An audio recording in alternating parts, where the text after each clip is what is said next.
Allez, on regarde l'exemple 1. Donc ça raconte quoi? Un entrepôt accueille tous les matins un camion de livraison sur un créneau de 2 heures d'ouverture de 7h30 à 9h30. On s'intéresse à l'heure d'arrivée d'un camion qui se présente tous les matins à l'entrepôt aux heures d'ouverture. On définit une variable aléatoire sur 7,5, 9,5. Ce qui veut dire qu'on travaille en heures. 7h30 correspond à 7,5 heures, 9h30 correspond à 9,5 heures. La densité, c'est la fonction qui a pour représentation valeur absolue de x moins 8,5. Eh bien, on peut regarder ça.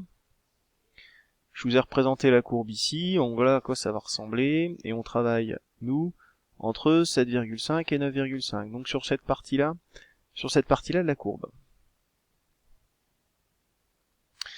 On vous demande de vérifier que, première question, cette fonction, c'est une densité. Alors la densité, je vous rappelle, c'est deux choses. Premier élément, elle est continue. Bon, elle est continue, ça je vous l'avais dit, en terminale, on se soucie pas trop de ce problème-là. Toutes les fonctions qu'on manipule est continue, donc suffit de le dire. F est continue, enfin toutes les fonctions, à peu près toutes. 7,5, 9,5. Ok.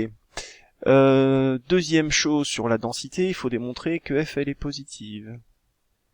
Alors f de x c'est positif sur 7,5, 9,5. Pour quelle raison? Tout simplement parce qu'une fonction valeur absolue l'est toujours.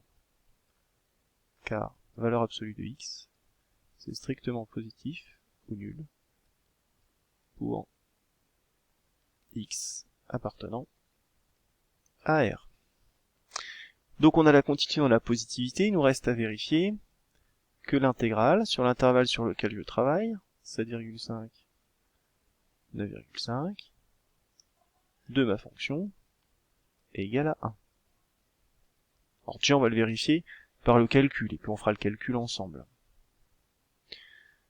Donc j'utilise un GeoGebra, intégrale de f entre 7,5, pardon, 7.5 et 9,5. Je lui demande de faire le calcul. Qu'est-ce que j'ai fait? Eh oui.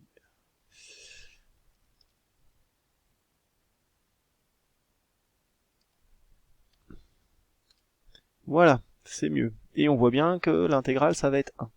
Alors je vous montre comment on le calcule. Alors pour calculer l'intégrale d'une valeur absolue, comment on va faire? Eh bien, il faut connaître le signe de ce qu'on a sous la valeur absolue. Donc pour ça, je pense que le plus simple, ça va être de faire un tableau dans lequel je vais avoir x, et je vais avoir le signe de x moins 8,5. On travaille sur 7,5, 9,5, et puis cette fonction, elle s'annule en 8,5. Le signe devant le x est positif, je commence par moins, et ensuite j'ai un plus. Donc sous la valeur absolue, ça va être négatif entre 7,5 et 8,5, première intégrale. Je vais prendre mon temps, je vais réécrire la valeur absolue. Et deuxième morceau, 8,5, 9,5.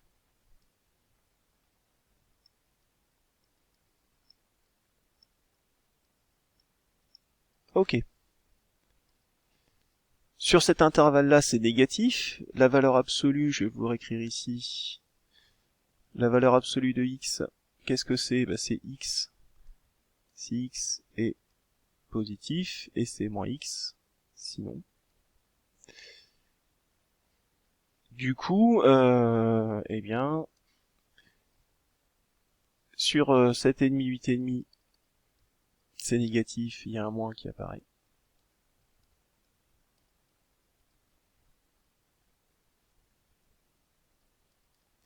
Et sur 8,5, 9,5, c'est positif, la valeur absolue disparaît. Ok, ensuite on passe aux primitives, vous savez faire. Le moins, j'y touche pas. Primitive de x, x carré sur 2. Primitive de moins 8,5, x. Primitive de x, x carré sur 2. Primitive de moins 8,5, x pris entre 8,5 et 9,5. On remplace le x, alors ça va être un peu pénible à écrire, hein, je vais peut-être pas tout écrire, mais vous remplacez x par 8,5, moins vous remplacez x par 7,5, vous ajoutez la deuxième partie où vous remplacez x par 9,5, moins x par 8,5, et vous y prenez bien, et vous obtenez 1. Conclusion de ces trois étapes-là, donc continuité, positivité, et l'intégrale sur l'intervalle sur lequel je travaille vaut 1, bah f c'est une densité. F est une densité sur 7,5, 9,5. Voilà ce qui termine la première question. Allez, suite de la correction.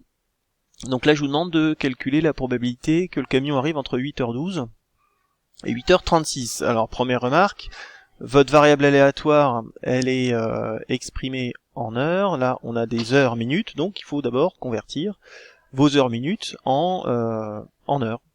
Alors, je vais me mettre, je vais essayer de m'aligner. On y va.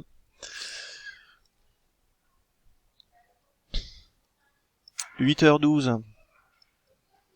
Donc 12 minutes, hein, ça correspond à 8,2, à 0,2 heures.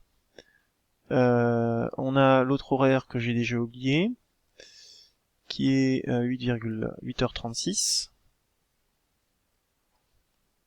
8h36, qui correspond à 8,6 heures. Donc la question qu'on vous pose, c'est calculer la probabilité que x, votre variable aléatoire, soit entre 8,2 et 8,6. Alors je vous l'ai dit dans le cours, hein, on peut mettre des inférieurs stricts, des inférieurs ou égales, ça ne changera rien du tout. Et ça, vous savez que c'est l'intégrale entre 8,2 et 8,6 de la valeur absolue de x moins 8,5 en valeur absolue hein, dx. Ça, on va faire comme précédemment, c'est-à-dire que ce qu'on va faire, c'est calculer cette intégrale-là en séparant à la valeur où ça changeait de signe, avec le tableau qui est là, en 8,5, relation de Shell, hein. Donc je me mets de 8,2 à 8,6, à 8,5, pardon. Sur cet intervalle-là, ma valeur absolue, elle est négative. Et je vais ajouter la valeur de l'intégrale entre 8,5 et 8,6. Sur cette partie-là, ce qu'il y a sous l'intégrale est positif, pardon, sous la valeur absolue est positif, j'enlève la valeur absolue. En primitive, primitive de x, x carré sur 2, primitive de moins 8,5, moins 8,5x, primitive de x, x carré sur 2, ça c'est un 2, même si ça se voit pas, moins 8,5x, pris entre 8,5 et 8,6. Alors on calcule, on remplace x par 8,5, moins on remplace x par 8,2, on ajoute ça, donc on remplace x par 8,6, moins x par moins 8,5. Alors je vais pas faire le calcul à la main, vous pouvez le faire avec la calculatrice. Ça va me prendre trop de temps à écrire, donc je vais simplement le faire avec GeoGebra comme tout à l'heure. Donc on est entre 8,2 et 8,6. Et on trouve 0,05.